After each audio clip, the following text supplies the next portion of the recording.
দক্ষিণ এশিয়ার রাজনীতিতে আবারও মঞ্চস্থ হতে যাচ্ছে নতুন নাটক। চিরশত্রু পাকিস্তান তো ওত পেতেই ছিল, এবার সেই তালিকায় আরও এক ধাপ সমৃদ্ধ করল নেপাল। প্রেমিকা বদলের মতোই নেপাল এবার ভারতের হাত ছেড়ে ধরেছে চিরপ্রতিদ্বন্দ্বী চীনের হাত। নেপালের এই ঐতিহাসিক সিদ্ধান্ত বাড়িয়ে দিয়েছে ভারতের মাথা ব্যথা, আর ভারত তাই এখন মাইগ্রেন আক্রান্ত রোগীর মতোই কাতরাচ্ছে।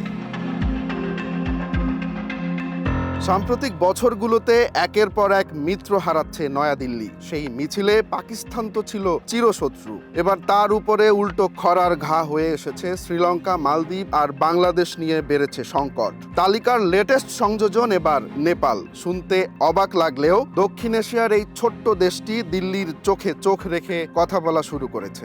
ভারতের কূটনৈতিক প্রভাব থেকে সরে এবার চীনের সঙ্গেই বন্ধুত্বের হাত বাড়িয়েছে নেপাল। গল্পের শুরু আরও 7 বছর আগে 2017 সালে চীনের belt and road initiative BRI এর সঙ্গে একটি প্রাথমিক চুক্তি করে নেপাল। কিন্তু দিল্লির কলকাঠিতে দীর্ঘদিন আটকে ছিল সেই প্রকল্পটি। এবার সেই জটই যেন খুলতে শুরু করেছে। নেপালি প্রধানমন্ত্রী KP শর্মা ওলি সম্প্রতি বেইজিং সফরে গিয়ে চূড়ান্ত কাঠামোগত চুক্তি সই করেছেন। সড়ক করিডোর উন্নয়ন আর চীনের ঋণ নির্ভরতায় সমালোচনার ঝড় উঠেছে নেপালে। তবে নেপাল সরকারের গলায় ভিন্ন সুর। তারা বলছে দেশের উন্নয়নই সরকারের একমাত্র লক্ষ্য।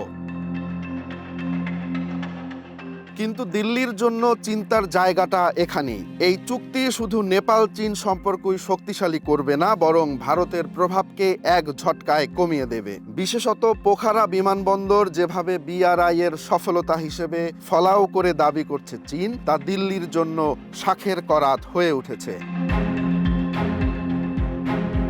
ইতিহাস বলছে একসময় নেপাল ছিল ভারতের প্রভাবের প্রধান কেন্দ্র, কিন্তু টিভি সিরিয়ালের মতোই পূর্ব অনমীয় সেই দৃশ্যপটে এসেছে বৈপ্লবিক পরিবর্তন। কূটনৈতিক সম্পর্ক, অভ্যন্তরীণ রাজনীতি আর প্রতিবেশীর প্রতি ভারতের মনোভাব সব মিলিয়ে এই পরিণতি, যেটি ভারতের অস্বস্তি আর দীর্ঘশ্বাসকে আরও ঘন করেছে।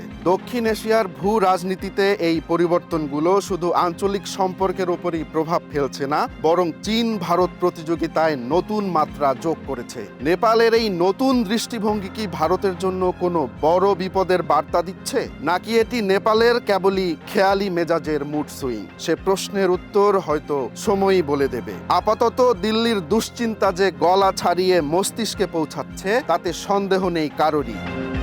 রোমান্স তালুকদার, নয়া দিগন্ত।